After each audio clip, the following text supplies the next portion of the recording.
दोस्तों, quantum mechanics की lecture series में doctor Arvind Sharma, associate professor in physics, government Dungar college Bikaner, आपका स्वागत करता हूं।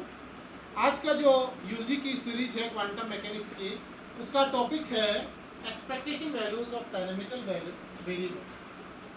Expectation values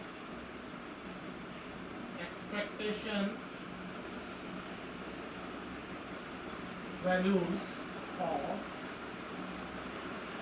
dynamical variables. गतिकीय चरों के प्रत्याशा मान, जो प्रत्याशा मान है गतिकीय चरों की, वो क्या होती हैं वो हमें समझना है। एक्सपेक्टेशन वैल्यू कहा जाता है इन्हें। इसको समझने से पहले हम कुछ एग्जांपल्स को समझ सकते हैं, जिससे हम इसको इजीली समझ पाएंगे। क्लासिकल मैकेनिक्स के अकॉर्डिंग अगर अपन एग्जांपल समझना चाहें, जैसे कहीं आप मार्केट में खरीदारी करने गए, और खरीदारी करने गए तो हम मान लीजिए अलग अलग शॉप्स हो सकती हैं, स्टॉल्स हो सकती हैं, वो अलग अलग दूरी पर हो सकती है। मान लीजिए कि हमने 5 अलग अलग शॉप्स को सेलेक्ट किया। शॉप्स या स्टॉल्स हो सकती है। मान लीजिए कि यहाँ कस्टमर जो है वो 2 है, यहाँ 4 है, यहाँ 3 है, यहाँ 5 है और यहाँ 6। जो कस्टमर्स हैं, जो खरीदारी करने वाले हैं, कंज्यूमर्स हैं, कस्टमर्स हैं, जो ग्राहक हैं, वो अलग अलग दुकानों पे अलग अलग। ये तो आपके एक्स का मान हो गया, ये आपके कस्टमर, नंबर ऑफ कस्टमर। ठीक है, ये पहली दुकान है, इसमें 2 कस्टमर है, या दूसरी है, या 4 है, या तीसरी है, 3 है। तो इस तरह से अलग अलग दुकानों पे अलग अलग कस्टमर्स की संख्या। अब मान लीजिए एक कस्टमर हमने कोई सेलेक्ट किया। मान लीजिए हमने तीसरी दुकान में से किसी को, एक कस्टमर है, उसकी तीसरी दुकान में खरीदारी करने की प्रायिकता कितनी होगी। कोई भी एक सेलेक्ट कर दिया, ऐसा नहीं कि तीसरी से क्या, कोई भी हमने एक सेलेक्ट किया और किसी एक दुकान से ले।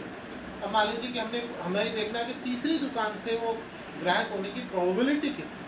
तो सबसे पहले तो कुल कितने ग्राहक है, 6, 5, 11, 3, 14 और 6, 20, कुल ग्राहक 20।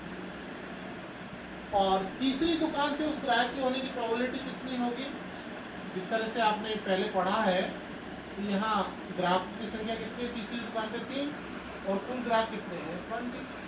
इसी तरह से 4 नंबर वाली से कितनी, 4 नंबर वाली से अगर देखें तो 4 नंबर वाली शॉप से कितने ग्राहक है, 4 नंबर वाली शॉप पे 5 ग्राहक है और कुल ग्राहक 20। इस तरह से हम किसी भी दुकान पे कितने ग्राहक हैं, किसी भी दुकान पे ग्राहक की प्रोबेबिलिटी होने की, प्रोबेबिलिटी अर्थात उस ग्राहक की उस दुकान पर होने की संभावना को निकाला जा सकता है कि कितनी प्रोबेबिलिटी है उस ग्राहक की उस दुकान पे होने की।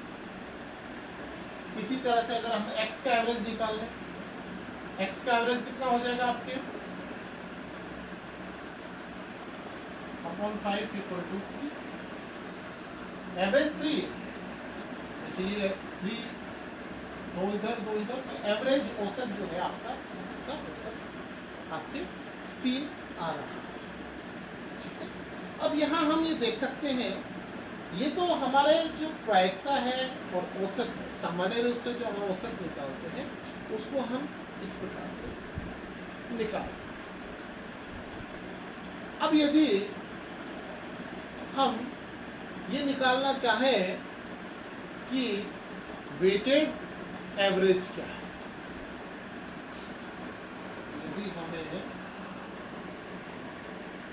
वेटेड एवरेज निकालना तो उसे हम कैसे निकालें। वेटेड एवरेज अगर एक्स का निकालना हो, वेटेड एवरेज का मतलब होता है पहली दुकान पे कितने ग्राहक हैं, दूसरी पे, तीसरी पे, चौथी पे, पांचवी पे,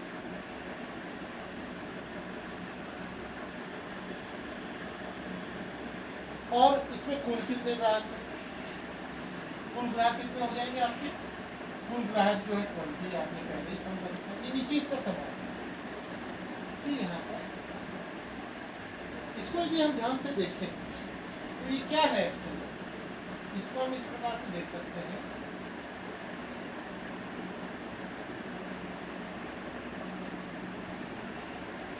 +4 into 5.12 plus 5 into 6. Weighted average अगर हमने x का निकाला है तो उसको निकालने के लिए उसका मतलब क्या है, इसका तात्पर्य क्या है, हमने ये एक्सप्रेशन तो सीधा लिखा मगर ये एक्चुअली बना हुआ कहाँ से, किस तरह का एक्सप्रेशन ये आया है। तो यहाँ अपन क्या देखते हैं, ये क्या पाते हैं, पहली दुकान है और पहली दुकान पे ग्राहक की प्रोबेबिलिटी कितनी है 2/20। तो पहली दुकान पे ग्राहक की प्रोबेबिलिटी कितनी, दूसरी पे कितनी है, तीसरी पे कितनी है, अर्थात ये एक्सपेक्टेशन वैल्यू क्या आ रही है, ये आ रहा है समेशन ऑफ xi और pi, जहां i बराबर 1 to 5। अर्थात किसी शॉप पे ग्राहक की होने की प्रायिकता और उस शॉप का जो नंबर है या उस शॉप की जो पोजीशन है उसका प्रोडक्ट, पोजीशन होगी नंबर या पोजीशन जो आपने लिया। तो ये होता है वेटेड एवरेज। और वेटेड एवरेज किसके लिए होता है, डिस्क्रीट आपके पास में कोई सिस्टम, ऐसा सिस्टम है डिस्क्रीट जिसे गिना जा सकता है, 1 2 3 4 5 जिसे गिना जा सकता है। तो डिस्क्रीट सिस्टम के लिए हम इस प्रकार से वेटेड एवरेज निकाल सकते हैं। इसका दूसरा मेथड भी ले सकते हैं, ये तो हमने एक इस प्रकार से जो एक शॉप्स का एग्जांपल लिया, शॉप से स्टोर का एग्जांपल लिया, इसी प्रकार से जैसे स्टूडेंट्स को वेटेड एवरेज ज़्यादा अच्छा समझ में आ जाएगा। जैसे आपने कोई एग्ज़ाम दी, स्टूडेंट्स एग्ज़ाम देते हैं, तो सपोज कर लीजिए कि आपने क्वांटम मैकेनिक्स का एग्ज़ाम, और क्वांटम मैकेनिक्स में मान लीजिए नंबर ऑफ स्टूडेंट्स और नंबर ऑफ स्टूडेंट्स, कौन से नंबर ऑफ स्टूडेंट्स, जैसे मार्क्स आते हैं तो किसी के 20 आ गए, किसी के 25 आ गए, किसी के 30 आ गए, तो अलग अलग संख्या हो सकती है कि 20 नंबर आने वाले 10 हैं, 25 नंबर आने वाले 15 है और 30 नंबर आने वाले 33 स्टूडेंट्स है। इस तरह से हम देख सकते हैं तो नंबर ऑफ स्टूडेंट्स और मार्क्स हो। सपोज कर लीजिए कि n1 मार्क्स आने वाले स्टूडेंट्स x1 है, n2 आने वाले x2 है और n3 आने वाले x3 है। इस प्रकार से हम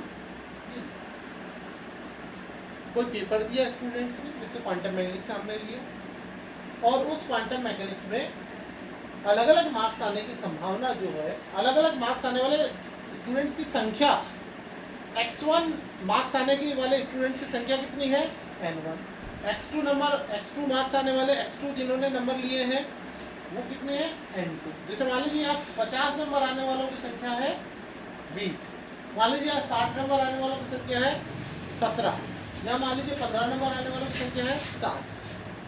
इस तरह से हम अलग अलग नंबर आने वालों की संख्या हम यहाँ देख सकते हैं। अब यहाँ पर एवरेज मार्क्स कितने हैं, अर्थात जो वेटेड एवरेज है, वेटेड मार्क्स x मार्क्स आने की संभावना क्या है, n1 x1 plus n2 x2 plus n3 x3 plus so on upon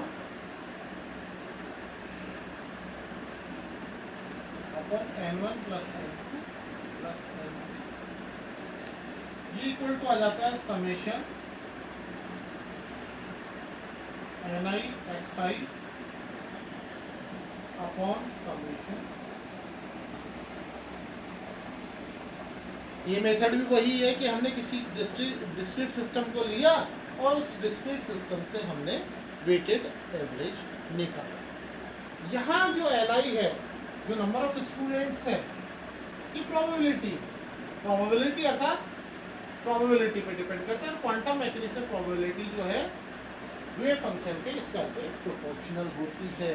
और यहाँ पे भी आगे हम देख सकते हैं कि यहाँ पे भी ये प्रोबेबिलिटी है, और प्रोबेबिलिटी जो होती है वेव फंक्शन के मैग्नीट्यूड के स्क्वायर पे प्रोपोर्शनल होती है।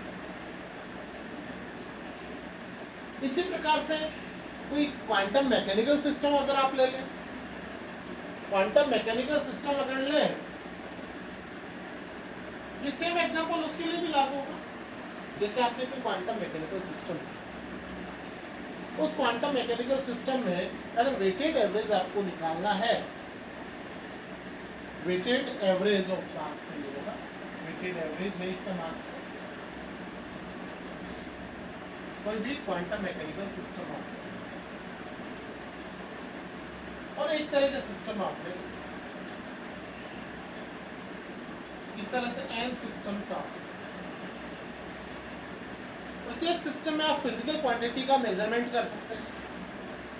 सपोज कर लीजिए आपने पोजीशन का मेजरमेंट, तो पोजीशन का मेजरमेंट जो है, सपोज कर लीजिए कि सब में समान आएगा, कोई जरूरी नहीं। तो पोजीशन का मान जो है वो अलग अलग आ सकता है और वो किसी रेंज में हो सकता है। जैसे आपने पोजीशन का मेजरमेंट किया, तो मान लीजिए n1 आने की संभावना x1 पोजीशन है, x2 आने की संभावना n2 पोजीशन है, और x3 आने की संभावना, अर्थात x1 पोजीशन आने की प्रोबेबिलिटी कितनी है, जो जितने नंबर है सिस्टम में वो n1 हो सकते हैं, x2 आने के लिए n2 हो सकते हैं, x3 आने के लिए n3। तो सिमिलरली पोजीशन की वेटेड एवरेज जो है, आप ये देखिए कि सेम सिस्टम है तो इसका वेटेड एवरेज इसकी बात, ये एग्जांपल और वो वाला एग्जांपल बिल्कुल सेम, अर्थात आपने पोजीशन का मेजरमेंट अलग अलग निकायों के लिए किया। तो चूंकि अनसर्टेनिटी होती है, तो कोई नंबर जो उस पोजीशन का मेजरमेंट है, किसी निकाय में कुछ आ सकता है, दूसरे निकाय में कुछ आ सकता है। तो इस प्रकार से हम उसका वेटेड एवरेज निकाल सकते हैं। आपकी बुक में एक एग्जांपल दिया हुआ है कि सपोज कर लीजिए कि अगर x1 आने की प्रोबेबिलिटी 25% है और x2 आने की 78% है, तो आपके जो वेटेड एवरेज है, p क्या प्रोबेबिलिटी है, वेटेड एवरेज क्या हो जाएगा आपके, x1 आने की प्रोबेबिलिटी कितनी है, 25% है, और x2 आने की कितनी है, 75% है, अपॉन यहाँ जो नंबर है, टोटल नंबर जो है वो। तो सेम थिंग है, सभी एग्जांपल्स जो है आपके वेटेड एवरेज को समझाया हुआ है और कई प्रकार से इसको समझाया जा सकता है। अब अपन देखते हैं कि अगर सपोज कर लीजिए सिस्टम डिस्क्रीट नहीं है, कंटिन्यूअस सिस्टम है, तो कंटिन्यूअस सिस्टम में हम कैसे एवरेज निकाल सकते हैं। कंटिन्यूअस सिस्टम ऐसा सिस्टम जिसे गिना नहीं जा सकता, कंटिन्यूअस सिस्टम हम संख्या को नहीं गिन सकते, 1 2 3 नहीं गिन सकते हैं। अर्थात अब हमें कंसेप्ट काम में लेना है कि जहां सिस्टम को गिना नहीं जा सकता, बहुत छोटा सिस्टम होता है, इन्फिनिटेसिमल पोर्शंस होते हैं, तो समेशन जो होता है वो किसमें कन्वर्ट हो जाता है, इंटीग्रेशन में। इंटीग्रेशन क्या होता है, समेशन होता है बहुत छोटे छोटे भागों का। तो जहां हम गिन नहीं सकते हैं और कंटिन्यूअस सिस्टम होता है, जैसे 0 से लेकर इन्फिनिटी तक हमें पता नहीं 0 से लेकर इन्फिनिटी तक कितनी संख्याएं हम गिन नहीं सकते हैं, तो हम समेशन को इंटीग्रेशन से रिप्लेस कर सकते हैं। तो यहाँ जो आपके एवरेज जो था, जो वेटेड एवरेज था, वो क्वांटम मैकेनिक्स में क्या आ जाएगा, इंटीग्रेशन 0 से इन्फिनिटी और x i t i dx i, और सिमिलरली ये जो आपके सिस्टम था, जो हमने ये वाला एग्जांपल लिया था, 0 to infinity n i x i dx i upon integration 0 to infinity n i।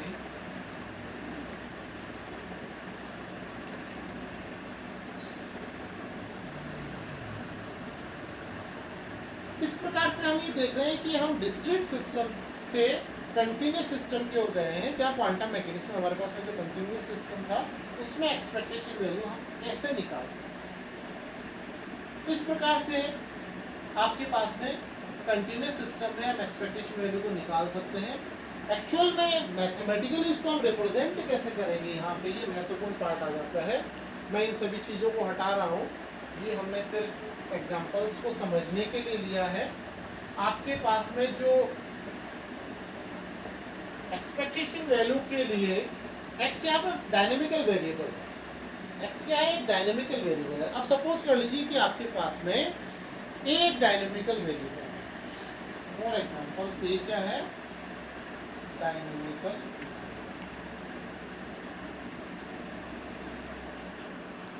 और इसके लिए हमें वेटेड एवरेज कंटिन्यूस सिस्टम के लिए निकालना है, जिससे हम एक्सपेक्टेशन वैल्यू कहेंगे। अब एक्सपेक्टेशन वैल्यू की जो परिभाषा है इसके लिए क्या हो जाएगी? एक है is equal to integration psi star r t. यहाँ फिजिकल क्वांटिटी है, ये जो है फिजिकल क्वांटिटी है, और यह राइट साइड में यहाँ पर इसका आएगा ऑपरेटर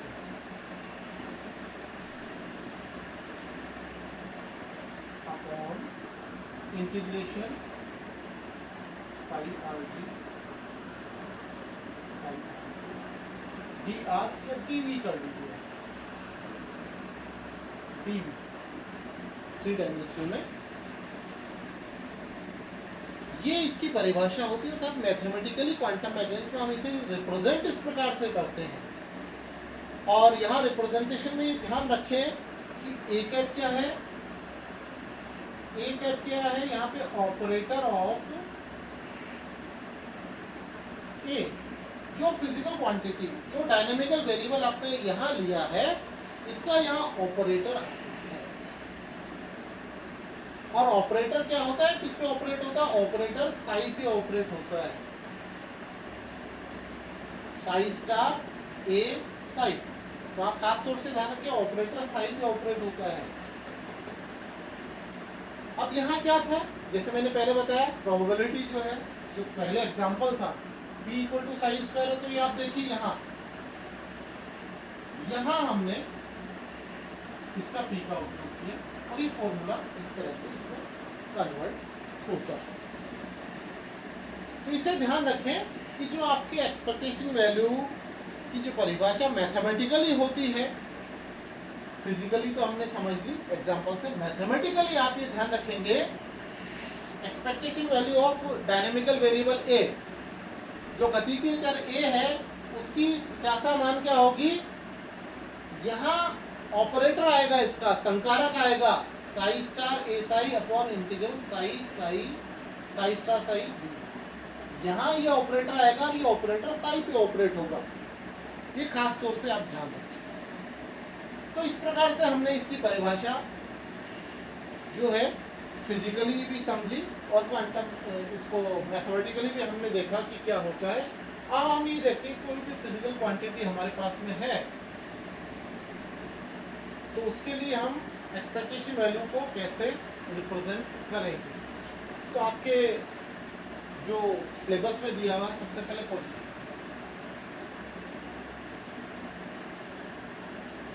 पोजीशन आपके एक्स वाई जेड, ये आर लेते हैं तो आर का ऑपरेटर आर ही होता है, एक्स का ऑपरेटर एक्स होता है। तो जैसे फॉर एग्जांपल अगर आप एक्स के लिए लेंगे तो एक्स बराबर हो जाएगा integral psi star r t x cap psi r t d b upon integral psi r t psi r t d. X के लिए हमने लिया, इसी तरह से वाई जेड ले सकते हैं। आर के लिए लिखना चाहे तो आर के लिए लिख सकते हैं, परंतु जो कैलकुलेशन होगी वो एक डायमेंशन के लिए ही आप एक बार में करते हैं, फिर दूसरे के लिए करते हैं, फिर तीसरे के लिए, फिर आर के लिए आप उसको निकाल सकते हैं। पर आपको एट ए टाइम आपको कैलकुलेशन वन डायमेंशन के लिए करना है। नंबर 2 पोजीशन के बाद में क्या आता है आपके? मोमेंटम। मोमेंटम ऑपरेटर क्या होता है? Minus iota h cross del. Similarly component लेना आपको, कैलकुलेशन करनी है तो एक कंपोनेंट के लिए करेंगे और दूसरे तीसरे के लिए वैसे के वैसे सिमिलरली आप कर सकते हैं। इसके लिए अगर हमें लिखना होगा तो हम कैसे लिखेंगे? अगर मोमेंटम के लिए लिखना है तो यही ले लीजिए। मोमेंटम के लिए अगर हम इसको लिखना चाहें तो मोमेंटम के लिए क्या हो जाएगा? मोमेंटम पी एक्स आपके पास में यहाँ आ जाएगा minus iota h cross del upon del x. यहाँ ऑपरेटर आ जाएगा मोमेंटम। ये क्या है? जो भी गति के चर यहाँ लिया है उसका ऑपरेटर यहाँ आ जाएगा, पी का ऑपरेटर यहाँ। इसी तरह से एक्स वाई जेड तीनों कंपोनेंट हम यहाँ लिख सकते हैं। तीसरा आता है आपके एनर्जी। एनर्जी का ऑपरेटर क्या होता है? Minus iota h cross del. तो एनर्जी के लिए अगर हम इसे लिखना चाहे तो एनर्जी के लिए क्या आ जाएगा? एनर्जी के लिए आ जाएगा E is equal to psi star r t minus iota h cross del upon del t psi r t d v upon integral psi star r t psi r t. तो energy का operator आता है, इसको भी आप लिख सकते हैं। एनर्जी में आपकी पोटेंशियल एनर्जी अलग हो सकती है, काइनेटिक एनर्जी अलग हो सकती है, हैमिल्टोनियन हो सकता है। जो भी आपके फिजिकल क्वांटिटी, कोई भी डायनेमिकल वेरिएबल आपके है, तो डायनेमिकल वेरिएबल के लिए यहाँ अपना बेसिक कंसेप्ट क्या है कि जो आपका डायनेमिकल वेरिएबल है, डायनेमिकल वेरिएबल उसका ऑपरेटर आपको पता होना चाहिए। उसका ऑपरेटर क्या है, और ऑपरेटर को भी अगर 3D है तो उसको 1D में कन्वर्ट करना है कैलकुलेशन के लिए। तो यहाँ हमें लेफ्ट हैंड साइड में डायनेमिकल वेरिएबल गति की चर लेना है, राइट साइड में उसका ऑपरेटर लेना है, अर्थात उसका संकारक लेना है, और ये मैथमेटिकल फॉर्मूला है जिसे हम यूज करते हैं। इससे कोई भी जो न्यूमेरिकल है हम इससे सॉल्व कर सकते हैं। धन्यवाद दोस्तों। क्वांटम मैकेनिक्स की लेक्चर सीरीज में फिर मिलेंगे। धन्यवाद।